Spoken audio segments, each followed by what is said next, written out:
الحمد لله نحمده ونستعينه ونستغفره ونؤمن به ونتوكل عليه ونعوذ بالله من شرور أنفسنا ومن سيئات أعمالنا من يهده الله فلا مضل له ومن يضلله فلا هادي له وأشهد أن لا إله إلا الله وحده لا شريك له وأشهد أن محمدا عبده ورسوله أما بعد فأعوذ بالله من الشيطان الرجيم يا أيها الذين آمنوا اتقوا الله حق تقاته ولا تموتن إلا وأنتم مسلمون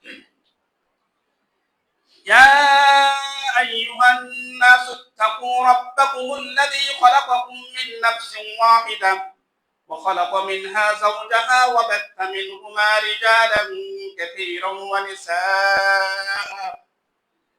ونساء واتقوا الله الذي تساءلون به والأرحام إن الله كان عليكم رقيبا يا أيها الذين آمنوا اتقوا الله وقولوا قولا سديدا يصلح لكم أعمالكم ويغفر لكم ذنوبكم ومن يطع الله ورسوله فقد فاز فوزا عظيما أما بعد فإن خير الحديث كتاب الله وخير الهدي هدي محمد صلى الله عليه وسلم وشر الأمور محدثاتها وكل محدثة بدعة وكل بدعة ضلالة وكل ضلالة في النار فأعوذ بالله من الشيطان الرجيم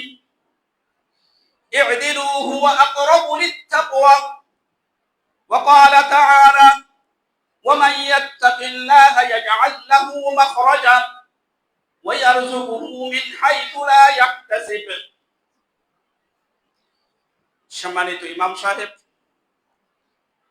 সমবেত মুসল্লিয়ান কামবৃন্দ, সুধী মণ্ডলী, সুপ্রিয় ভাই বন্ধুগণ, সর্বস্তরের জনতা, আমরা শুরুতেই মহান আল্লাহ সুবহানাহু ওয়া তাআলার দরবারে জানাচ্ছি লাখো কোটি শুকরিয়া যে আল্লাহ সুবহানাহু ওয়া তাআলা পৃথিবীর সবচেয়ে বরকতময় স্থান মসজিদে এসে জুমার খুতবা শোনার মাধ্যমে আমাদের ঈমানকে শানিত করার ব্যবস্থা করেছেন।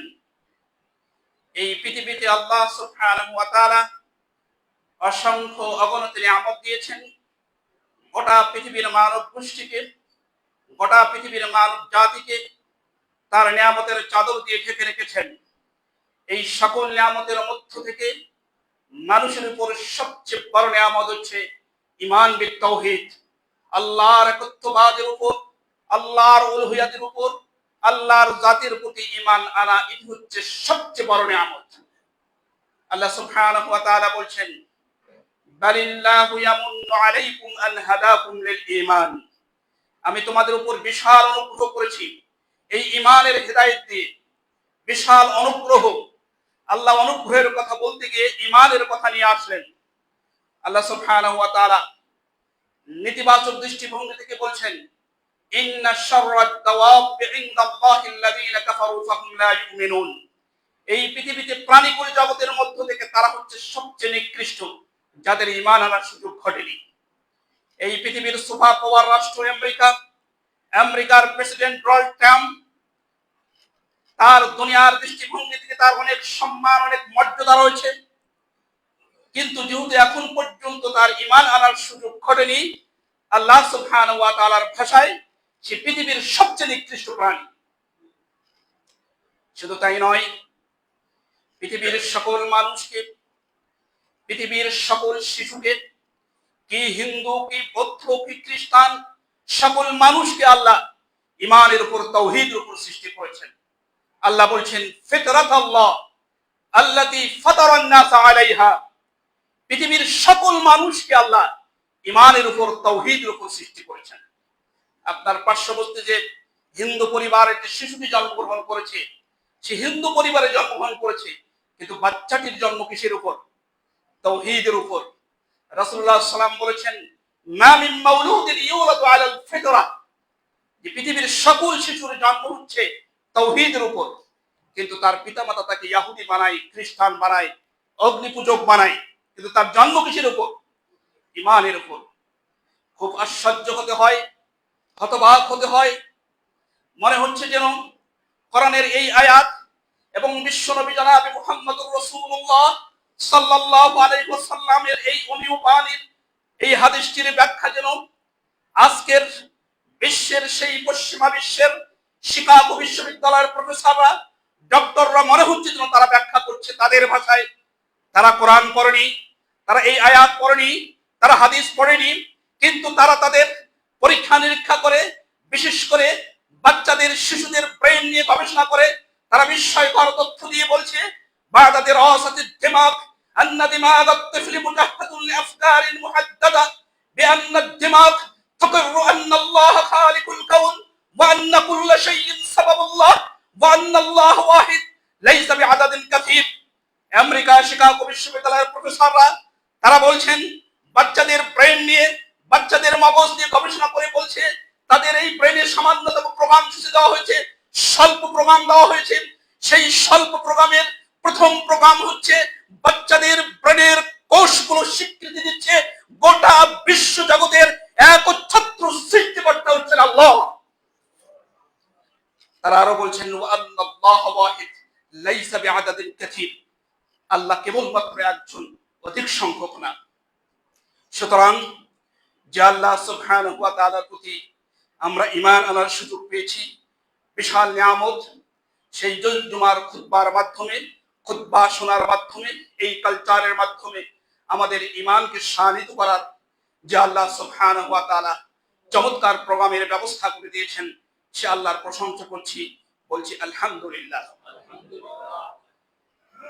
লক্ষ কোটি শান্তির ধারা অবতারিত হোক মানবতার মহান শিক্ষক, সর্বকালের সর্বযুগের সেরা মানুষ বিশ্বনবী জনাবে মুহাম্মদুর রাসূলুল্লাহ সাল্লাল্লাহু আলাইহি ওয়াসাল্লাম, যিনি মানবতার কল্যাণের জন্য, মুক্তির জন্য, সুখের জন্য, সমৃদ্ধির জন্য একেবারে লেটেস্ট, আল্ট্রা মডার্ন, অত্যাধুনিক ধর্ম, অত্যাধুনিক কালচার, অত্যাধুনিক সংস্কৃতি উপহার দিয়েছেন। চলমান সময়ে যারা নিজেদেরকে শিক্ষিত মনে করেন, যারা নিজেদেরকে মাতব্বর টাইপের মনে করেন, যারা নিজেদেরকে ধনী মনে করেন, এমনটি মনে করলেই তার প্যান্টটি, তার লুঙ্গিটি টাকনুর নিচে যেতে হবে। নিচে না গেলে সে ধনী না, সে মাতব্বর না, সে দেওয়ানি না, সে উচ্চ শিক্ষিত না। পক্ষান্তরে যারা প্যান্টকে, লুঙ্গিকে টাকনুর উপরে পরে, এরা হচ্ছে গেঁয়ো, এরা হচ্ছে অশিক্ষিত, এরা কালচার জানে না, সর্বোপরি এরা হচ্ছে কাঠমোল্লা। অথচ নবী মুহাম্মদুর রাসূলুল্লাহ সাল্লাল্লাহু আলাইহি সাল্লামের আনিত কালচার হচ্ছে, আনিত সংস্কৃতি হচ্ছে, পুরুষরা তার প্যান্ট এবং লুঙ্গিকে টাকনুর উপরে পরবে। আজ থেকে প্রায় কয়েক বছর পূর্বে, অনেক কয়েক বছর পূর্বে পৃথিবীর সুপার পাওয়ার রাষ্ট্র আমেরিকার প্রেসিডেন্ট বিল ক্লিনটন বাংলাদেশে এসেছিলেন। তিনি প্লেনে নেমেছিলেন, ক্যামেরা ধরা হয়েছিল। দেখা গেছে বিল ক্লিনটনের প্যান্টটি ছিল টাকনুর 2 আঙ্গুল উপরে। কেন একজন সুপার পাওয়ার রাষ্ট্রের, কেন একজন সেই ধনী রাষ্ট্রের প্রেসিডেন্টের তার প্যান্টটি টাকনুর 2 আঙ্গুল উপরে? তিনি কি শিক্ষিত নন? তিনি কি সম্মানিত নন? বরঞ্চ দুনিয়ার হাইসে তিনি অনেক করে সম্মানিত। এর কারণ হচ্ছে চলমান বিশ্বের চিকিৎসা বিজ্ঞানীরা, বিশেষ করে বিজ্ঞানীরা বলছে, ও যুবক, তুমি যদি অকালে বার্ধক্যের কোঠায় পৌঁছতে না চাও, তুমি যদি তোমার যৌবনকে হারাতে না চাও, তাহলে কোনো অবস্থাতেই তোমার প্যান্টকে টাকনুর নিচে দিয়ে যাবে না। কারণ টাকনুর মধ্যে প্রচুর পরিমাণ টেস্টোস্টেরন যৌন হরমোন রয়েছে, এটা ঢেকে রাখলে ক্ষয় হয়ে যায়। এজন্য তুমি তোমার প্যান্টকে টাকনুর নিচে পরবে না। এজন্য ইউরোপের অনেক হাসপাতালে লেখা রয়েছে, ও যুবক, তোমার প্যান্টকে টাকনুর নিচে দিয়ে যাবে না। এর থেকেই প্রমাণিত হচ্ছে মুহাম্মদ সাল্লাল্লাহু আলাইহি সাল্লামের এই ছোট্ট আনিত কালচার দিয়ে প্রমাণিত হচ্ছে মুহাম্মদ সাল্লাল্লাহু আলাইহি সাল্লামের আনিত কালচারই হচ্ছে লেটেস্ট, আল্ট্রা মডার্ন, অত্যাধুনিক। আসুন এমন এক নেতার প্রতি জানাচ্ছি লাখো কোটি দরুদ, সকলেই বলি সাল্লাল্লাহু আলাইহি ওয়াসাল্লাম। সম্মানিত উপস্থিতি, আজকে স্বল্প পরিসরে আপনাদের সামনে যে বিষয়টি নিয়ে কথা বলার প্রয়াস পাবো সেটি হচ্ছে রিজিককে বৃদ্ধি করার, এটাকে আরো বেশি এগিয়ে নিয়ে যাওয়ার, আরো সমৃদ্ধ করার কোরআন এবং সুন্নাহর আলোকে উপায় সমূহ। এই বিষয়টির সাথে প্রতিটি মানুষ জড়িত, প্রতিটি পরিবার জড়িত, প্রতিটি সমাজ জড়িত, প্রতিটি রাষ্ট্র জড়িত, আন্তর্জাতিক অঙ্গন জড়িত। সবাই চাই আমি ধনী হই, আমি সুখে থাকি, আমার সম্পদ বাড়ুক, এটি সবাই আমরা চাই। আল কোরআন এবং সুন্নাহর আলোকে এই বিষয়টি চমৎকার ভাবে আলোচিত হয়েছে। যতটুকু পারা যায় আপনাদের সামনে আজকের এই বিষয়টি নিয়ে আলোচনা রাখার প্রয়াস পাবো। ওমা তাওফিক ইল্লা বিল্লাহ। সম্মানিত উপস্থিতি, রিজিক, আমরা রিজিক বলতে অনেকেই শুধুমাত্র খাদ্যের মধ্যেই সীমাবদ্ধ রাখি। না, খাদ্যের মধ্যেই সীমাবদ্ধ নয়, খাবারের মধ্যেই সীমাবদ্ধ নয়। গাড়ি পেয়েছেন, এটাও রিজিক। আপনার বাহন রয়েছে, এটাও রিজিক। আপনি সন্তান পেয়েছেন, এটা রিজিক। আল্লামা মুহাম্মদ সালেহ আল উসাইমিন তিনি চমৎকার রিজিকের সংজ্ঞা দিয়েছেন। তিনি বলছেন, ক্বালা মুহাম্মদ বিন সালেহ আল উসাইমিন, আর রিজকু মা ইয়ানতাফিউ বিল ইনসান। রিজিক হচ্ছে মানুষ যার দ্বারা উপকৃত হয়, যার দ্বারা সে উপকার প্রাপ্ত হয়, উপকৃত হয়, এটি হচ্ছে রিজিক। এবং সেটি দুই প্রকার।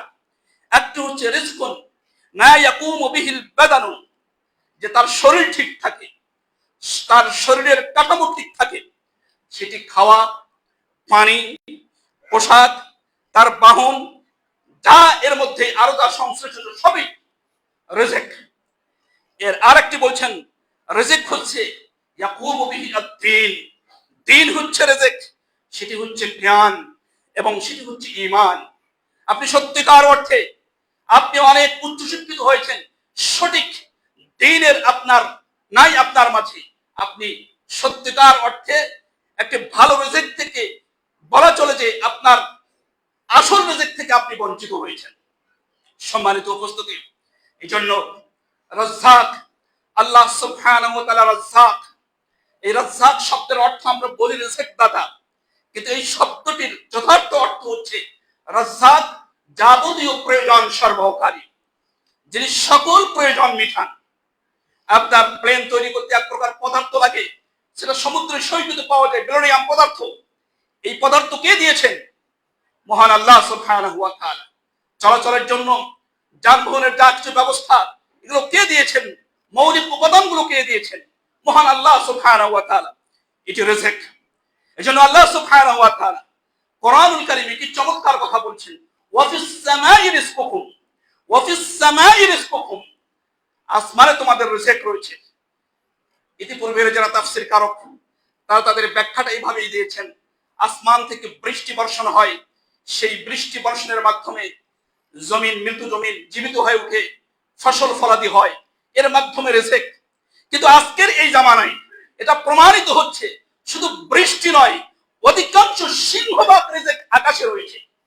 আপনার আকাশপথ, আপনার যে আপনি যে টাকা লেনদেন করছেন মোবাইলের মাধ্যমে, অ্যাপসের মাধ্যমে, সব তো আকাশপথ, স্যাটেলাইটের মাধ্যমে।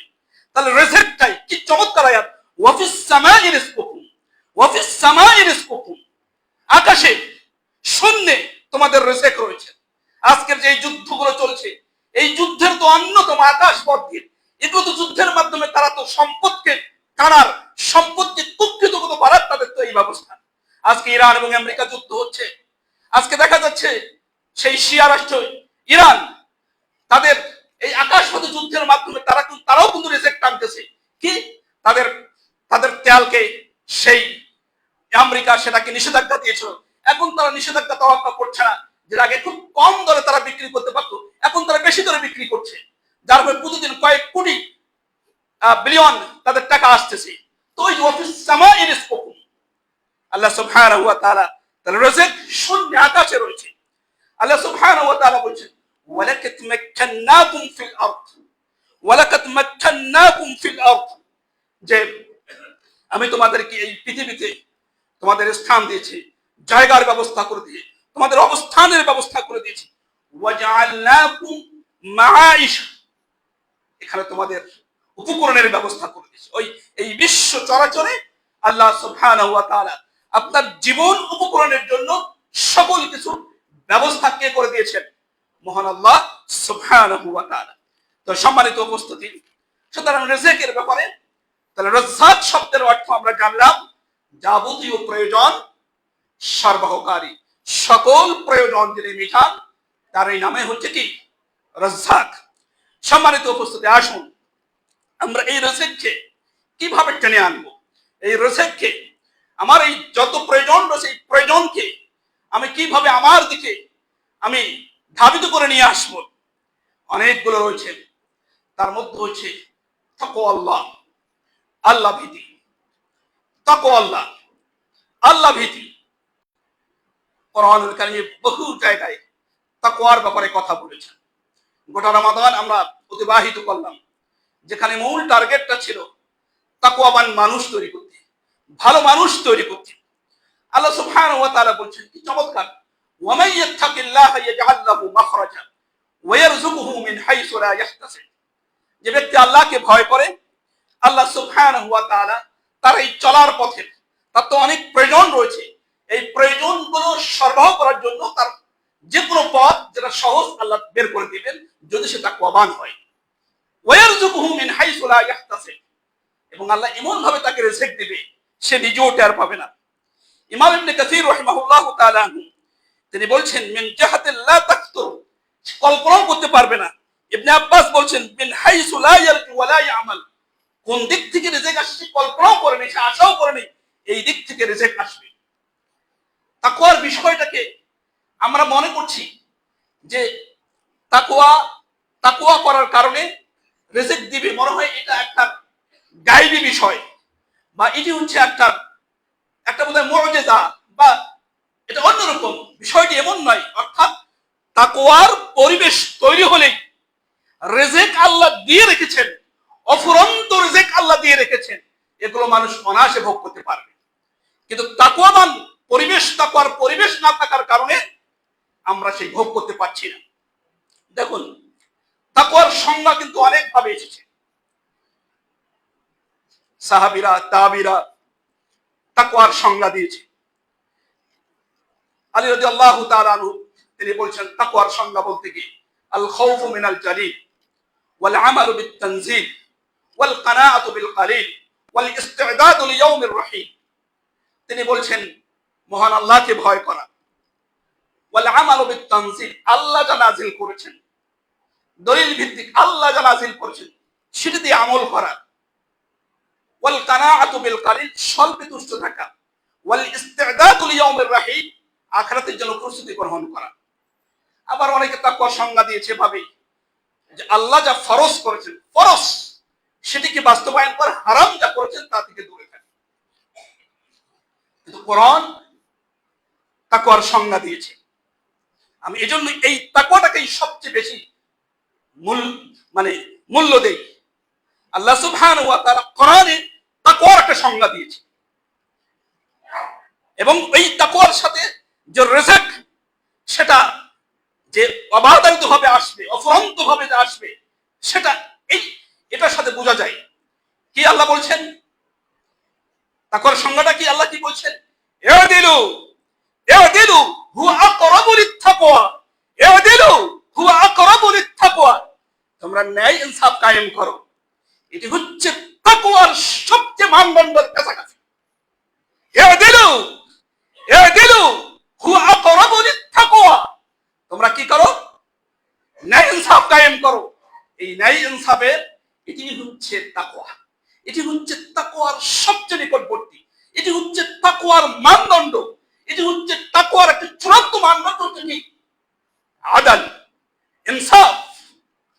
কিন্তু বাস্তবতা তো আমরা আমাদের পারিবারিক, সামাজিক, রাষ্ট্র, আন্তর্জাতিক অঙ্গনে আদলের কোনো বালাই নেই।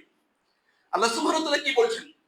ওয়ালাকাদ আরসালনা রাসূলানা বিল বায়িনাত ওয়া আনজালনা মা'হুমুল কিতাবা ওয়াল মিযান লিয়াকুমা আন-নাসু বিল কিসত।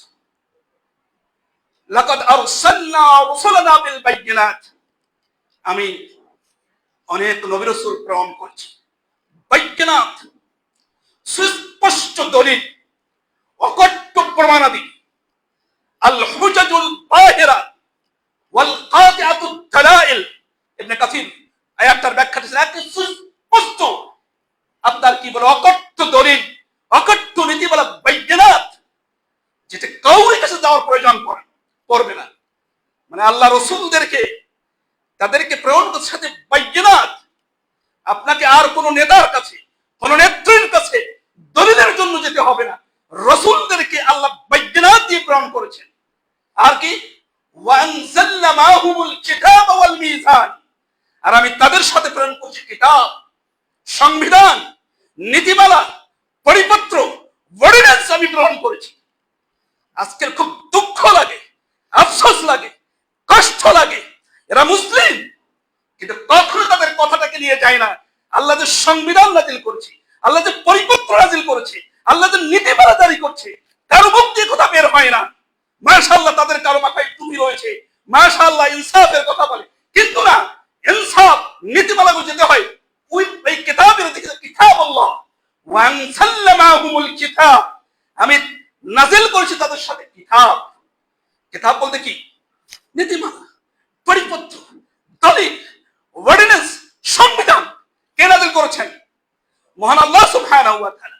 ওয়াল মিজান, এবং দাঁড়িপাল্লা, ন্যায় ইনসাফের প্রতীক। ওয়াল মিজান লিয়াকুমান নাসু বিল কিসত, যাতে করে মানুষেরা ন্যায় ইনসাফ কায়েম করতে পারে। তাহলে এই আয়াত দ্বারা যদি আমরা মাসালা ইস্তেমবাদ করি, মাসালা যদি বের করতে চাই, ফুকাহারা তারা বিভিন্নভাবে মাসালা বের করেন, তাহলে এটার দ্বারা কিন্তু আমরা বের করতে পারবো নবী রাসূলদের পৃথিবীতে প্রেরণের উদ্দেশ্য হচ্ছে ন্যায় ইনসাফ কায়েম করা।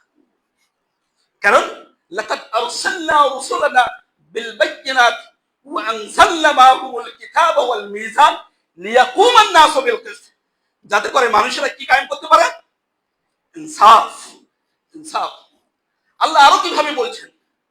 মুহাম্মদ সাল্লাল্লাহু আলাইহি সাল্লামের মুখ দিয়ে বলেছেন, ওয়া উমিরতু লিআদিলা বাইনাকুম, ওয়া উমিরতু লিআদিলা বাইনাকুম, আমি আদেশিত হয়েছি, আমাকে আদেশ করা হয়েছে, আমাকে নির্দেশ দেওয়া হয়েছে, লিআদিলা বাইনাকুম, তোমাদের মাঝে কি কায়েম করতে? ন্যায় ইনসাফ কায়েম করতে। আদেশ, আদেশ। ওয়া উমিরতু লিআদিলা বাইনাকুম, আমি আদেশিত হয়েছি, আমাকে আদেশ করা হয়েছে তোমাদের মাঝে কি? ন্যায় ইনসাফ করতে। লিআদিলা বাইনাকুম।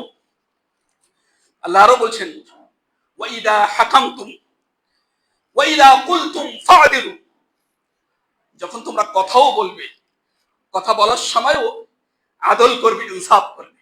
এখন তো আমরা এটা করি না, এটা প্রচুর, মানে কথা বলার সময় ইনসাফ করি না। আন্তর্জাতিক অঙ্গন থেকে শুরু করে নিয়ে, রাষ্ট্রীয় অঙ্গন থেকে শুরু করে নিয়ে, পারিবারিক অঙ্গন থেকে শুরু করে নিয়ে, ব্যক্তিগত অঙ্গন থেকে শুরু করে নিয়ে, কথা বলার সময় আমরা আদল আর করি না। যার স্বার্থ যেখানে রয়েছে, স্বার্থকে সামনে রেখে কথা বলি। কিন্তু আল্লাহ বলছেন, ওয়া ইদা কুলতুম ফা'দিলু, ওয়া ইদা কুলতুম ফা'দিলু, তোমরা যখন কথা বলবে কি করবে? ইনসাফ নাই। সম্মানিত উপস্থিতি, ইমাম ইবনে তাইমিয়া রাহিমাহুল্লাহ তাআলা কি চমৎকার কথা বলেছেন, কি অসাধারণ কথা বলেছেন, যে আদল, যে তাকওয়ার যে সংজ্ঞাটা, আদল, তাকওয়ার যে সংজ্ঞাটা যে আদলের সাথে সংশ্লিষ্ট, সে তিনি বলছেন, ইন্নাল্লাহ, ইমাম ইবনে তাইমিয়া রাহিমাহুল্লাহ বলছেন, ইন্নাল্লাহ ইউকিমুদ দাওলাতাল আদিলাতা ওয়া ইন কানাত কাফিরাতান, আল্লাহ সুবহানাহু ওয়া তাআলা একটি ন্যায়পরায়ণ রাষ্ট্রকে স্থিতিশীল রাখেন, যদিও সেই রাষ্ট্রটি কাফের হয়। রাষ্ট্র কাফের, কিন্তু সেখানে কি রয়েছে? ইনসাফ রয়েছে। ইন্নাল্লাহ ইউকিমু, আল্লাহ ন্যায়পরায়ণ রাষ্ট্রটাকে স্থিতিশীল রাখেন, যদিও সেটা কি কাফের হয়। আবার কি বলছেন? ওয়ালা তুকিমুদ দাওলাতুদ যালিমা ওয়া ইন কানাত মুসলিমাতান, কিন্তু একটা জালেম রাষ্ট্র তার রাষ্ট্র কাঠামো শুরু করে নিয়ে সকল রন্ধে রন্ধে খালি জুলুম, জুলুম আর জুলুম, অন্যায় আর অন্যায়, ওই রাষ্ট্রটির রাষ্ট্রীয় কাঠামো আর স্থিতিশীল থাকে না। সেটা কি হয়ে যায়, যদিও সেটা কি রাষ্ট্রটি কি হয়ে যায়, যদিও রাষ্ট্র যদি মুসলিম হয়। তিনি আরো বলছেন এভাবে, ইউকালু আদ-দুনিয়া তাদুমু মা'আল আদল, আদ-দুনিয়া মাতা তাদুমু মা'আল আদল, দুনিয়া চলেই মূলত আদলের, আদল ওয়াল কুফর, দুনিয়া ঠিকই চলে, আদল যেখানে রয়েছে কুফরির সাথেও আদল হলে দুনিয়া সুন্দরভাবে চলে। ওয়ালা তাদুমু মা'আজ যুলমি ওয়াল ইসলাম, কিন্তু একসাথে দুনিয়া চলে না, সেখানে জুলুমও রয়েছে আবার ইসলামও রয়েছে, সেটা চলে না। সম্মানিত উপস্থিতি, এগুলো তো নবী মুহাম্মদ সাল্লাল্লাহু আলাইহি ওয়াসাল্লাম আদলের, এই যে ওনাকে যে বলা হচ্ছে, আল্লাহ যে বললেন উমিরতু, আমি আদিষ্ঠিত হয়েছি আ'দিলা বাইনাকুম, তার বাস্তব নমুনা তিনি নিজেই দেখে দিয়ে গেছেন। মক্কা বিজয়ের পর একটা সম্ভ্রান্ত বংশের মহিলা চুরি করেছিল, তারা জানে এর চুরির হাত কাটা যাবে, চোর চুরি করলে তার হাত কাটা যাবে, এটা জানে, কিন্তু সম্ভ্রান্ত বংশের একজন মেয়ে, তার হাত কাটা যাবে, এটা কেমন দেখায়। তারা রাসূলের সামনে এই বিষয়টাকে উপস্থাপন করার জন্য রাসূলের একেবারেই প্রিয় পাত্র ওসামাকে দিয়ে উপস্থাপন করা হলো। রাসূল সাল্লাম মক্কার চত্র এসে জ্বালাময়ী ভাষণ দিয়ে বলেন, ইন্নামা হালাকা মিন ক্বাবলিকুম আন্নাহুম, যে ইতিপূর্বের অনেক জাতি ধ্বংস হয়েছে, যখন কোন ধনী মানুষরা সম্ভ্রান্ত সারিয়ে চুরি করে তখন তাকে তারা কুহু, তাদেরকে ছেড়ে দেয়, আর যদি দুর্বলরা অসহায়রা যদি করে আকামু আলাইহিল হাদ, কিন্তু দুর্বলরা অসহায়রা করলে তাদের কি করে, চালু, তাদের উপর হদ কায়েম করে। ওয়াইমুল্লাহ লাউ কানাত ফাতিমাতু বিনতে মুহাম্মাদিন লাকাতাতু ইয়াদাহা, আল্লাহর কসম করে বলছি, যদি মুহাম্মদ সাল্লাল্লাহু আলাইহি ওয়াসাল্লামের মেয়ে ফাতিমাও যদি চুরি করে, আমি তার কি হাত কেটে দেব। সম্মানিত উপস্থিতি, হাতের বিষয়টাকে নিয়ে অনেকে এটাকে, এটা মনে হয় এটা উদ্ভট, আপনার যারা সেকুলারে বিশ্বাসী, যারা ইসলামী চেতনায় বিশ্বাসী না, এই বিষয়গুলোকে এত উদ্ভট করে তারা তুলে ধরে, মনে হয় হাত কাটার মাধ্যমে কি নৃশংস, কি একটা কি বলে দয়াহীন ভাবে মানুষের হাত কাটা হচ্ছে। ইসলাম কত না, ইসলাম হাত কাটার মাধ্যমে গোটা পৃথিবীর অর্থকে হেফাজতের ব্যবস্থা করেছে। এই পৃথিবীর কোটি কোটি ট্রিলিয়ন ট্রিলিয়নের যে অর্থ রয়েছে, সম্পদ রয়েছে, এই সম্পদগুলোকে হেফাজতের ব্যবস্থা করেছে, এবং সকল শরীয়তের যে মাকাসেদে শারিয়া ছিল, সেই মাকাসেদে শারিয়ার অন্যতম হচ্ছে হেফজুল মাল, অর্থ সংরক্ষণ করা। মূলত অর্থ সংরক্ষণের জন্য এই কাজটি করা হয়েছে। এবং ইসলামের ইতিহাসে যখন খেলাফত চলেছিল, আপনি দেখবেন শত শত বছর গেছে, শত শত বছর গেছে, কিন্তু সেখানে হাত কাটার ইতিহাস রাষ্ট্রীয়ভাবে, আইনগতভাবে 5টি 6টি অথবা 8-10টি এর বেশি সংগঠিত হয়নি, কারণ এটির সাথে অর্থনীতির বিষয় জড়িয়ে রয়েছে। সম্মানিত উপস্থিতি, রাসূলুল্লাহ সাল্লাল্লাহু আলাইহি ওয়াসাল্লাম তার এই যে আদল, ইনসাফ, সাহাবারা যে দাওয়াত দিতেন, বিভিন্ন রাষ্ট্রে যে দাওয়াত দিতেন, তারা বিভিন্ন রাষ্ট্রে যে তাদের যে পদচারণা ছিল, তাদের এই দাওয়াতের মধ্যে এই কথাটা থাকতো ইনসাফের কথা। ইনসাফ, কাদেসিয়ার যুদ্ধ হয়েছিল, সেই যুদ্ধে মুসলমানদের সেনাপতি ছিলেন সাদ ইবনে আবি ওয়াক্কাস, যিনি আশারায়ে মুবাশশিরার অন্যতম একজন, এবং অগ্নিপূজকদের পারস্যের সেনাপতি ছিল রুস্তম। রুস্তম একটি চিঠি লিখেছে মুসলমানদের সেনাপতির কাছে যে আপনার একটি প্রতিনিধি দল পাঠান, যেই প্রতিনিধি দলের সাথে আমি বসব। সাদ ইবনে আবি ওয়াক্কাস তার সাথীদেরকে নিয়ে পরামর্শ সভায় ডেকেছেন। সেখানে একজন সাহাবী ছিলেন শেষের দিকে ইসলাম গ্রহণকারী সাহাবী, সর্বশেষের দিকে ইসলাম গ্রহণকারী সাহাবী, অর্থাৎ রাসূল সাল্লাল্লাহু আলাইহি ওয়াসাল্লামের জীবনের শেষের দিকে ইসলাম গ্রহণকারী সাহাবী, তার নাম রিবঈ বিন আমির। যখন এই পরামর্শটি যখন থ্রো করলো, উপস্থাপন করলেন সাদ ইবনে আবি ওয়াক্কাস, রিবঈ বিন আমির তিনি তুলে ধরলেন যে যেহেতু তারা অগ্নি পূজকের সেনাপতি আমাদের কাছে প্রতিনিধি দল চেয়েছে, তবে আমরা যাব, একজন যাব। হাউস আশ্চর্য হলো, প্রতিনিধি দল তো একজন হয় না, প্রতিনিধি দল কমপক্ষে 3 জন হয়, আর রেবি বিন আমের প্রস্তাব দিচ্ছেন মাত্র কি একজন। সাদ ইবনে আবি ওয়াক্কাস প্রশ্ন করলেন, একজন কেন? আল্লাহু আকবার। রেবি বিন আমের তিনি যে কথাটি বলেছেন বিস্ময়কর। এটা এটা ঈমানী চেতনা, এটা এটা এটা এটা যে সাহাবীদের মাঝে তাদের ইসলামিক চেতনা নিয়ে যে তারা যে বসবাস করতেন। আজকে আমরা অনেকে সালাফি বলি বা আমরা খালি দাবি করি, কিন্তু আমাদের ওই চেতনাগুলো কিন্তু হারিয়ে গেছে। তিনি বলছেন, রেবি বিন আমের কি কথাটা বলছেন, তিনি বলছে আমরা যদি বেশি লোক যাই তাহলে ওদেরকে গুরুত্ব দেওয়া হবে। ওরা মনে করবে যে এই তো আমাদেরকে গুরুত্ব দিচ্ছে, অনেক লোক এসেছে। কিন্তু কাফেরদের, বেঈমানদের গুরুত্ব আমাদের কাছে নাই, ওদের তো গুরুত্ব আমাদের কাছে নাই, ওদেরকে আমরা মূল্যায়নই করি না, ওদের তো আমরা ধারি না। আমরা বেশি লোক যাবো কেন, ওদেরকে গুরুত্ব কেন আমরা দেব? হাউসে তাই সিদ্ধান্ত হয়েছে, ঠিক আছে একজনে যাবে। তখন বলছে কে যাবে? বিভিন্ন বলছে আমি যাব। নির্ধারিত দিনে নির্ধারিত সময়ে রেবি বিন আমের সেখানে গিয়েছিলেন। রস্তম তার দরবারকে আলিশান ভাবে সাজিয়েছে। তার একটা বিশ্বাস, আরবের ভূখণ্ডা এই মানুষগুলো এই শান শওকত থেকে তারা ভয় পেয়ে যাবে, ফরকে যাবে। সেই গালিচা বিছিয়েছে, রস্তমের সেই সিংহাসন স্বর্ণরৌপ্য নির্মিত এবং ফুলের টপ সাজিয়েছে, যেগুলো স্বর্ণরৌপ্য দ্বারা, মানে এই ফুলের টপ গুলো রেবি বিন আমের আরবের সাদামাটা ঘোড়ায় চড়ে ঠিক ওই জায়গায় দরবারে যে তার সেই ঘোড়াটাকে নেমে এক জায়গায় বেঁধে তিনি দেখছেন বিশাল শান শওকত, কিন্তু তার কাছে এগুলো কোনো মূল্য নাই। এই জন্য তিনি তার তরবার দিয়ে ওই কোপাচ্ছে, মানে এগুলা তার কাছে কোনো গুরুত্বই নাই। দারোয়ান বলে, তুমি কে, কোথায় যাচ্ছ? রেবি বিন আমের থমকে দাঁড়ালেন, বলছেন দেখো আমি আমার ইচ্ছাতে আসিনি, তোমাদের নেতা তোমাদের সেনাপতি ডেকেছে বলে আমি এসেছি। রস্তম তার সেই ভিতর থেকেই তিনি দেখলেন যে বাহির থেকে একজন আরব দেশ থেকে এসেছে, বলছে আসতে দাও। যখনই তার কাছে গেছে রস্তম একটি প্রশ্ন করছে, মাল্লাযী আখরাজাকুম বিহি, মাল্লাযী আখরাজাকুম বিহি, কিসের নেশায়, কিসের পেশায়, কিসের উন্মাদনায় তোমরা সুদূর আরব থেকে এখানে এসেছো? তার প্রশ্ন ছিল মাল্লাযী আখরাজাকুম বিহি, কিসের নেশায়, কিসের পেশায়, কিসের উন্মাদনায় তোমরা সেই সুদূর আরব থেকে এই পারস্যে এসেছো?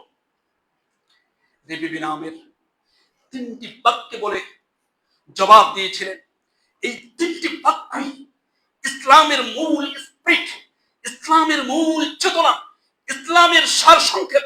মনে হচ্ছে যেন গোটা কোরআন এবং সুন্নাহ, মনে হচ্ছে যেন মুহাম্মদ সাল্লাল্লাহু আলাইহি ওয়াসাল্লামের তার সেই 23 বছরের আনিত যে আন্দোলন, আনিত যে তিনি যে দাওয়াত নিয়ে এসেছেন, সেই দাওয়াতটি 3টি বাক্যের মাধ্যমে একজন কি বলে অগ্নি পূজকের সেই রাষ্ট্রের সেনাপতির সামনে 3টি বাক্যের মাধ্যমে টোটাল ইসলামের চিত্রটা, টোটাল ইসলামের নির্দেশটা তুলে ধরেছেন। আল্লাহু আকবার। এটা প্রতিটি মুসলমানের তার বাচ্চাদেরকে মুখস্থ রাখা দরকার। 3টি বাক্য আরবিতেই প্রতিটি বাচ্চাদেরকে, বিশেষ করে মুসলমানরা মুখস্থ রাখা দরকার। তিনি বলেছিলেন, আলা মান ইয়াশা আল্লাহ লিনুখরিজাল ইবাদ মিন ইবাদাতিল ইবাদ ইলা ইবাদাতি রাব্বিল ইবাদ ওয়া মিন দাইকিদ দুনিয়া ইলা সাআতিল আখিরাহ ওয়া মিন জাওরিল আদিয়ান ইলা আদলিল ইসলাম। তিনি বলেছিলেন, আল্লাহ চাহে তো আমরা এই জন্যই এসেছি সুদূর আরব থেকে। মানুষ হয় মানুষের গোলামি করবে, মানুষ হয় মানুষের দাসত্ব করবে, মানুষ হয় মানুষের বন্দী করবে, সেখান থেকে বের করে গোটা বিশ্ব মানব মণ্ডলকে, গোটা বিশ্ব মানব গোষ্ঠীকে একচ্ছত্র মহান স্রষ্টার, মহান রবের দাসত্ব করার জন্য, ইবাদত করার জন্য আমরা এসেছি। লিনুখরিজাল ইবাদ মিন ইবাদাতিল ইবাদ ইলা ইবাদাতি রাব্বিল ইবাদ। অর্থাৎ মানুষ হয় মানুষের গোলামি বাদ দিয়ে কার গোলামি করবে? আল্লাহ। এটা তো ইসলামের মূল কথা, সকল নবী রাসূলদের মূল বক্তব্য, দাসত্ব, ইবাদত কেবলমাত্র শুধুমাত্র কার জন্য? আল্লাহর জন্য। 2 নম্বর, ওয়ামিন দাইকিদ দুনিয়া ইলা সাআতিল আখিরা, দুনিয়ার সংকীর্ণ জীবন থেকে বের করে, দুনিয়ার এই ভোগবাদী চেতনা থেকে বের করে দিয়ে আখিরাতের অফুরন্ত যে নিয়ামত রয়েছে, জান্নাত রয়েছে, সেই জান্নাতের দিকে নিয়ে যাওয়ার জন্য। এটা তো আমাদের আজকের সবাই করছে, ভোগবাদী, ভোগবাদী, ভোগ করো। যারা রাজনীতি করে তারাও ভোগবাদী, যারা কর্ম করে তারাও ভোগ, খালি ভোগ আর ভোগ। ভোগের কথাটাকে কাটাপ করে দেওয়া দিচ্ছে, দুনিয়ার এই সংকীর্ণ জীবন থেকে বের করে সেই আখিরাতের যে প্রশস্ত জীবন রয়েছে জান্নাতের দিকে নিয়ে যাওয়ার জন্য। আর কি, ওয়ামিন জাওরিল আদিয়ান ইলা আদলিল ইসলাম, মানবীয় মত, মানব রচিত মতবাদ, মানবীয় ধর্মের অন্যায়, অত্যাচার, জুলুম থেকে বের করে ইসলামের ন্যায়, সততা, ইনসাফের দিকে নিয়ে যাওয়ার জন্য। আল্লাহু আকবার। 3টা, মানুষ কার গোলামি করবে? আল্লাহর। কোন দিকে আহ্বান? জান্নাত, আখিরাত। 3 নম্বর, ইনসাফ। কি? ইনসাফ। ইসলাম, ইসলামের টোটালটাই হচ্ছে কি? ইনসাফ। আপনারা হয়তো জানবেন, অনেক বছর আগে একসাথে বাংলাদেশের সেই সৌদিতে চাকরি করত এই বাংলাদেশিরা, তারা তাকে যেন হত্যা করেছিল, 7 জনকে হত্যা করা হয়েছিল এবং টাঙ্গাইলের অনেক কয়েকজন ছিল। ওই সময় একটা ঝড় উঠেছিল, বেশ কয়েকজনকে হত্যা করা হয়েছিল। সে বাঙালি ছিল প্রায় কয়েকজন। এটা নিয়ে ঝড় উঠেছিল। লন্ডনের কি বলে রাষ্ট্রদূত, সৌদি আরবের রাষ্ট্রদূত তাকে প্রশ্ন করছেন। তিনি একটি চমৎকার কথা বলছেন, এটা আমার কানে এখনো বাজে। বলছে, আল্লাহর আইনই হচ্ছে সবচেয়ে বড় মানবতা। আল্লাহর আইনই হচ্ছে কি? সবচেয়ে বড় মানবতা। আল্লাহর বিধান, আল্লাহর নীতিমালা, আল্লাহর আইন, আল্লাহর দেওয়া পরিপত্র, এটি হচ্ছে কি সবচেয়ে বড় মানবতা। এই কথাটি বলেছেন। তো সম্মানিত উপস্থিতি, তাহলে তাকওয়ার যে কথাটি আল্লাহ বলেন, ইনসাফ। সম্মানিত উপস্থিতি, এই রিজিককে টেনে আনার অন্যতম একটি মাধ্যম হচ্ছে আপনার আল্লাহ সুবহানাহু ওয়া তাআলা দুর্বলদের মাধ্যমে, অসহায়দের মাধ্যমে আল্লাহ রিজিক দেন। আপনি তো আমি সমাজে যারা অসহায়, সমাজে যারা প্রতিবন্ধী, সমাজে যারা ল্যাংড়া, সমাজে যারা কর্মক্ষম নয়, অর্থাৎ কর্ম করতে পারে না, দুর্বল প্রকৃতির মানুষ, এদেরকে আমরা হেয় চোখে দেখি, এদেরকে আমরা তাচ্ছিল্যের চোখে দেখি, তথা গরিব, মিসকিন, অসহায়দেরকে তাচ্ছিল্যের চোখে দেখি। কিন্তু ইসলাম কি বলছে? যে এদের মাধ্যমে তোমাদেরকে রিজিক দেওয়া হয়। আল্লাহ রাসূল সাল্লাল্লাহু আলাইহি ওয়াসাল্লাম বলছেন, বুখারীর হাদিস, হাল তুনসারুনা ওয়া তুরযাকুনা ইল্লা বিদুআফাইকুম, তোমাদেরকে তোমাদের যারা দরিদ্র, অসহায়, এদের মাধ্যমে তোমাদেরকে রিজিকের ব্যবস্থা করা হয়।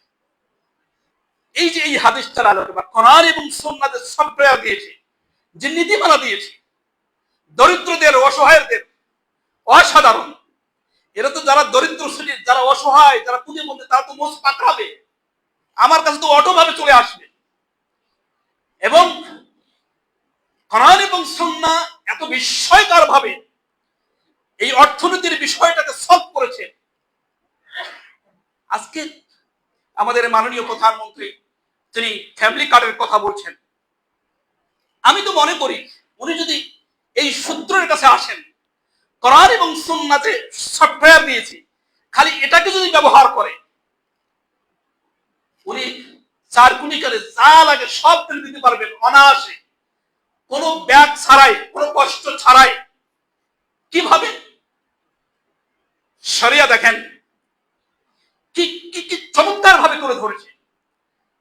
যাকাতের যে বিষয়টা, এটা মানে কি অসাধারণ ভাবে তুলে ধরেছে। যেটি যাকাতের খাত রয়েছে, এই খাতের মধ্যে একটা খাত রয়েছে আবাদ, শস্য। আপনি যা যেগুলো আবাদ হয়, অর্থাৎ আমরা যে ফসলে যে আবাদ করি, যেগুলো উৎপন্ন করি, এগুলোর ক্ষেত্রে দেখেন শরিয়া কি চমৎকার সেখানে আইনটা দিয়েছে, কি নীতিমালাটা দিয়েছে। সেখানে ব্যাপক হারে যাকাত দাতার মানে যাকাত দিবে এই সংখ্যাটা বিশাল সংখ্যকের ব্যবস্থা করে দিয়েছে। কিভাবে? যে আপনি যে আবাদ করছেন, ধান আবাদ করছেন, গম আবাদ করছেন, আলু আবাদ করছেন, সেখানে শর্ত শুধু দিয়েছে একটা। কি শর্ত? যদি 19 মন যদি সিদ্দুনা সা খামসা ওয়াসাক, অর্থাৎ সেই হিসাবে 19 মনের একটু কম, 18 মনের বেশি, এটা যদি কারো আবাদ করতে পারে, এই সক্ষমতা কারো যদি হয়ে যায়, তাহলে সে যাকাত দাতা। দেখছেন, খাদ্যের সাথে, যেহেতু খাদ্য এটার সাথে মানুষের জীবন, তার জীবন বাঁচার প্রশ্ন রয়েছে, জীবন তার বাঁচবে এই খাদ্যের সাথে সংশ্লিষ্ট। এই জন্য আল্লাহ সুবহানাহু ওয়া তাআলা কিভাবে সেখানে যে শরিয়া কি কি কি সিদ্ধান্ত দিয়েছে, একজন মানুষ যদি 19 মন যদি আবাদ করতে পারে, তাহলে সে যাকাত দাতার আওতায় চলে আসে। এই লোকটা কি দিবে? এখন সে যাকাত দিবে, এই লোকটা যাকাত দিবে। আমার বাড়ি নীলফামারী অজপাই গ্রামে আমি বাস করি। সেখানে শ্রমিক, খেটে খাওয়া মজুর, তারা চাষাবাদ করে। যেই চাষাবাদ করে, কমপক্ষে তার ঘরে সে ফসল নিয়ে আসে 30 মন, 40 মন, মানে 19 মনের নিচে এমন কোন কৃষক নাই যে তার আবাদটাকে সে ঘরে টেনে নিয়ে আসে।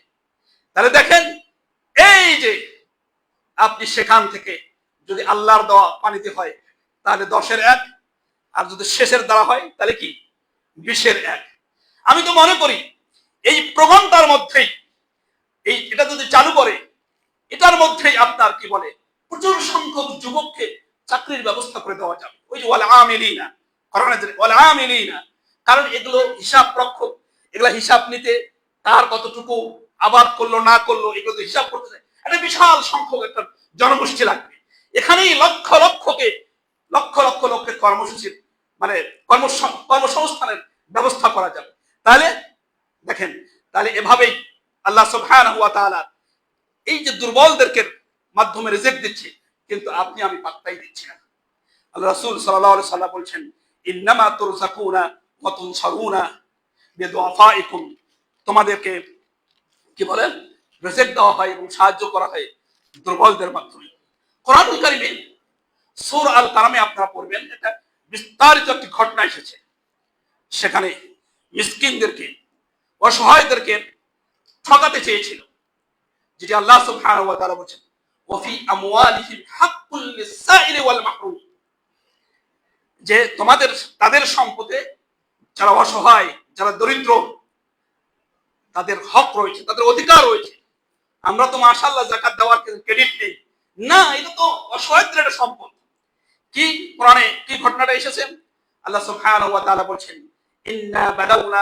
ইন্না বালাউনাহুম কামা বালাউনা আসহাবাল জান্নাতি ইস আকসামু লা ইয়াসরিমুন্নাহা মুসবিহিন। আল্লাহ বলছেন, আমি পরীক্ষা করেছিলাম ওই বাগিচার মালিকদেরকে, যখন তারা কসম করেছিল যে তারা খুব সকাল সকাল তারা কি ফসল কাটবে। বিষয়টা ছিল এটা ইয়ামানের একটি অঞ্চলে প্রায় বিশাল একটি কি বলে আপনার বাগান। যেই ভদ্রলোক ছিলেন তিনি মারা গেছেন, তার ছেলেরা এই কাণ্ডটা করিয়েছে। কিন্তু যিনি মারা গেছেন তিনি যথাযথভাবে অসহায় দরিদ্রদেরকে তিনি এই বাগান থেকে যার যে পাওনা দিতেন এবং তারা নিত। কিন্তু এই ছেলেগুলো চিন্তা করলো, হায় হায়, আমার বাবা তো ছিল বোকা টাইপের, আমার বাবা ছিল গবেট টাইপের, তার এত সম্পদ, এগুলো ব্যাপক হারে দরিদ্র শ্রেণীর মানুষগুলো নিয়ে যায়, না এটা করা যাবে না। এজন্যই তারা সিদ্ধান্ত নিল যে তারা কি খুব সকাল সকাল যে তারা কি করবে, কসম করলো যে আমরা খুব সকালে এটাকে কাটবো। ওয়ালা ইয়াস্তাসনুন, তারা সেখানে একটা ইনশাআল্লাহ শব্দ বলল না, কিন্তু আল্লাহ সুবহানাহু ওয়া তাআলা ফাতাফা আলাইহা তাইফুম মির রাব্বিকা ওয়া হুম নাঈমুন, কিন্তু ইতিমধ্যে সে তছনছ করে দিয়েছে। আল্লাহ জিবরাইলকে পাঠিয়ে দিয়ে, ঘূর্ণিঝড় দিয়ে, যেই হোক এটাকে একেবারে নিশ্চিহ্ন করে দিয়েছেন। এরপরে কি ফাসবাহাত কাসসারিম, সকালে হলো মনে হচ্ছে যেন এখানে কোনো কিছুই নাই, একেবারে ভুসির মতো হয়ে গেছে, মানে কিচ্ছু নাই। ফাতানাদাউ মুসবিহিন, তারা খুব সকালে ডাকছে, এই চলো চলো আনিদু আলা হারতিকুম ইন কুনতুম সারিমিন, চলো চলো সকালে তোমরা তো এটি কাটতে চেয়েছিলে। ফানতালাকু ওয়া হুম ইয়াতাখাফাতুন, কিন্তু তারা যখন চললো এবং খুব চুপে চুপে, কেউ যেন টের না পায়, আল্লাহ ইয়াদখুলান্নাহাল ইয়াওমা আলাইকুম মিসকিন, তাদের চিন্তা চেতনা যে আজকে কোনো মিসকিন, কোনো অসহায় তারা এখানে ঢুকতে পারবে না, আমরা আমাদের সব সম্পদ আমরা কুকুরকে দেবো নিয়ে আসবো। ওয়াগাদাউ আলা হারদিন কাদিরিন, এবং তারা খুব দ্রুত গতিতে চলছিল। ফালাম্মা রাআউহা ক্বালু ইন্না লাযাল্লুন, কিন্তু যখন তারা দেখলো হায় হায় আমরা কি পথ ভুলে গেলাম, মানে আমরা পথভ্রষ্ট হয়ে গেছি। বাল নাহনু মাহরুমুন, আমরা বঞ্চিত হয়ে গেছি, কারণ নাই। ক্বালা আওসাতুহুম আলাম আকুল লাকুম লাউলা তুসাব্বিহুন, তাদের মধ্য থেকে, কারণ সব জায়গায় দেখবেন খারাপ লোকের মাঝে কিছু ভালো লোক থাকে, সে বলছিল তাদের মধ্যে যে ভালো ওই ছেলেগুলোর মধ্যে, আমি তোমাদেরকে বলি না লাউলা তুসাব্বিহুন, তোমরা আল্লাহর তাসবিহ পাঠ করবে। সম্মানিত উপস্থিতি, এই আয়াতটাকে দৃষ্টি আকর্ষণ করে আপনারা বুঝবেন, আবারও বলছে বুঝবেন। তাদের একজন বলল ক্বালু লাউলা তুসাব্বিহুন, আমি এখানে তাসবিহ পাঠের হলো ওই যে বঞ্চিত অধিকার, তাদের যে হক রয়েছে সেই হকটা আদায় করে দেওয়া, এটা হচ্ছে এখানে তাসবিহ। আপনি দেখছেন তাসবিহ, এই তাসবিহর অর্থ হচ্ছে কি যাকাত, যার যে অধিকার, অসহায় মানুষের যে যাকাত, যে অসহায় মানুষের তাদের যে প্রাপ্য সেটাকে আদায় করে দেওয়া হচ্ছে কি তাসবিহ। আপনি ধনাঢ্যশীল ব্যক্তি, আপনার সম্পদ আপনি দান সদকা করেন না, যাকাত আদায় করেন না, আপনি যতই হজ করেন, আপনি যতই তাসবিহ সুবহানাল্লাহ সুবহানাল্লাহ বলেন, আপনার ওই যাকাত দেওয়ার টাইমে যদি আপনি যাকাত না দেন, তাহলে আপনার তাসবিহ গ্রহণযোগ্য হবে না। বরং ওই সময়ের তাসবিহ কি যাকাত দেওয়া, যার যে প্রাপ্য এই প্রাপ্যটা দেওয়া। তার এখানে আল্লাহ সুবহানাহু ওয়া তাআলা বললেন যে কি ক্বাল আওসাতুহুম, তাদের একজন বলছে যারা ভালো একটু, আলাম আকুল লাকুম লাউলা তুসাব্বিহুন, কেন তোমরা আল্লাহর তাসবিহ পাঠ করলে না। তাসবিহর অর্থ কি এখানে যাকাত। এজন্য আল্লাহ সুবহানাহু ওয়া তাআলা কোরআন কারীমে মাত্র দুটি আয়াতে, একটি লাইনে বিশ্ব রাজনীতির সমাপ্ত করেছেন, রেখা টেনে দিয়েছেন আল্লাহ সুবহানাহু ওয়া তাআলা। এই বিশ্ব রাজনীতির, দেশীয় রাজনীতি, আন্তর্জাতিক রাজনীতি, মানে একটা লাইনেই এর রেখা টেনে দিয়েছে। সেই লাইনটি হচ্ছে আল্লাহ বলছেন ফালিয়াবুদু রাব্ব হাযাল বাইত আল্লাযী আত'আমাহুম মিন জু'ন ওয়া আমানাহুম মিন খাউফ। ফালিয়াবুদু রাব্ব হাযাল বাইত, যদি তারা এই কাবা ঘরের রবের ইবাদত করে, এই কাবা ঘরের রবের যদি ইবাদত করে, তাহলে কি আত'আমাহুম মিন জু'ন, তাদের ক্ষুধামুক্ত করবেন, ওয়া আমানাহুম মিন খাউফ, এবং তাদেরকে নিরাপদ, ভয় ভীতিহীন নিরাপত্তা দিবেন। তো পৃথিবীর রাজনীতি দূরে কথাই বলে খাবারের ব্যবস্থা দেব, নিরাপত্তার দেব, আর আল্লাহ সুবহানাহু ওয়া তাআলা দুটি লাইনে এর রেখা টেনে দিয়েছেন ফালিয়াবুদু রাব্ব হাযাল বাইত। এখন ইবাদতের সংজ্ঞা হচ্ছে, যারা ইমাম ইবনে তাইমিয়া বলেছেন লিমা ইউহিব্বুহু ওয়া ইয়ারদা, আল্লাহ যা পছন্দ করেন ভালোবাসেন সেটাই হচ্ছে ইবাদত। সুতরাং আপনাকে ইবাদতের, এই মসজিদের ক্ষেত্রে যে ইবাদত, মসজিদের বাইরে কি ইবাদত আছে না? আর একটি যখন যায় তখন ইবাদত আছে না? সচিবালয় ইবাদত আছে না? এই যে ইবাদতের যেখানে যে জায়গায় যে ইবাদত যদি করে, তাহলে অটোভাবে আল্লাহ সুবহানাহু ওয়া তাআলা আপনাকে রিজিকেরও ব্যবস্থা করবেন এবং কি নিরাপত্তাও দিবেন। তো সম্মানিত উপস্থিতি সবাই নাই, অনেকগুলো পয়েন্ট ছিল, তো এই দুটি পয়েন্টেই আপনাদের রিজিক বৃদ্ধির তাকওয়া। সুতরাং সমাজের মানুষগুলো যদি তাকওয়াবান হয়, আল্লাহ বলছেন ওয়ালাউ আন্না আহলাল কুরআ আমানু ওয়াত্তাকাউ লাফাতাহনা আলাইহিম বারাকাতিন মিনাস সামাই ওয়াল আরদ, লাফাতাহনা আলাইহিম বারাকাতিন মিনাস সামাই। মানুষের যদি ঈমান আনে এবং কি তাকওয়াবান হয়, আমি বরকত খুলে দেব। আসলে এমনটা না যে আপনি তাকওয়ার কারণে অনেক মুজিজা আসবে, খাবার আকাশ থেকে আসবে, বিষয়টা এমন না। আল্লাহ সুবহানাহু ওয়া তাআলা এই আপনার রিজিকের যে বিষয়গুলো, প্রয়োজনগুলো আল্লাহ রেখে দিয়েছেন। এই তাকওয়াবান মানুষ হলেই, এগুলো সুন্দরভাবে বন্টন হলেই মানুষ সুন্দরভাবে নিতে পারবে, আল্লাহ দিয়ে রেখেছেন। কারণ আল্লাহ সুবহানাহু ওয়া তাআলা একটি হাদিসে করছি, আল্লাহ সুবহানাহু ওয়া তাআলা বলেন ওয়ালাবান্না আউওয়ালাকুম ওয়া আখিরাকুম ওয়া হাইয়াকুম ওয়া মাইয়াতাকুম ওয়া রাতাবাকুম ওয়া ইয়াবিসাকুম ইজতামাউ ফি সাঈদিন ওয়াহিদিন ফাসআলা কুল্লু ইনসানিন মা বালাগাত উম্মিয়াতুহু ফাআতাইতু কুল্লা সাইলিন মিনহুম ما نقص ذلك من ملكي كما لو أن أحدكم مر بالبحر فغمس فيه إبرة ثم رفعها ذلك بأني جواد ماجد عطائي كلام وعذابي كلام إنما أمري لشيء إذا أردت أن أقول له كن فيكون হাদিসের সারসংক্ষেপ অর্থ হলো গোটা পৃথিবীর মানুষ যদি একত্রিত হয়ে যায় বিশাল একটা ময়দানে তারা উপস্থিত হয়ে আল্লাহর কাছে চাইলো তাদের চাওয়া অনুযায়ী তাদের আকাঙ্ক্ষা অনুযায়ী তাদের তামান্না অনুযায়ী আল্লাহ যা যে চাইলো তাদেরকে দিলেন আল্লাহ বলছেন সবাইকে দেওয়ার পরেও যে আমার ধনভাণ্ডার এত বেশি আমার খাজনাখানা এত বেশি সবাইকে দেওয়ার পরেও আমার ধনভাণ্ডার থেকে এতটুকু কমে না তোমাদের মধ্য থেকে কেউ যদি সমুদ্রের পাশ দিয়ে সে সফর করছে বা অতিক্রম করলো একটি সুচ নিক্ষেপ করলো সুচের ছিদ্রে কতটুকু পানি উঠে আমার সমুদ্রের পানি কমবে ততটুকু আমার ধনভাণ্ডার থেকে কমে না সম্মানিত বিশ্বাস চেতনা কিন্তু আজকের জামানায় আজকের আমরা যারা রাজনীতি করে যাই এই চেতনা করে সামনে রাখি না আমরা তো অন্য চেতনাকে লালন করি সুতরাং সত্যিকার অর্থে রেজেককে আল্লাহ যে অফুরন্ত রেজেক দিয়েছে এই রেজেক গুলোকে যে আমরা ধরতে চাই সত্যিকার অর্থে যে আমরা তাকওয়াবান হই যে তাকওয়ার একটি সংজ্ঞা হচ্ছে আদাল ইনসাফ এই ইনসাফ যদি আমরা প্রতিষ্ঠা করতে পারি ইনশাআল্লাহ আল্লাহ সুবহানাহু ওয়া তাআলা আমাদের রিজিককে অফুরন্তভাবে আমাদের মাঝে ছড়িয়ে ছিটিয়ে দিবেন আল্লাহ সুবহানাহু ওয়া তাআলা সত্যিকার অর্থে আমরা যেন মুত্তাকি হওয়ার মাধ্যমে আদল ইনসাফের করার মাধ্যমে এই রিজিক গুলো যে আমাদের কাছ থেকে টেনে নিতে পারি সে তৌফিক আমাদেরকে দান করুন আমিন আকুলু কওলি হাদা ওয়া আস্তাগফিরুল্লাহ লি ওয়া লাকুম ওয়া লিসাইরিল মুসলিমিন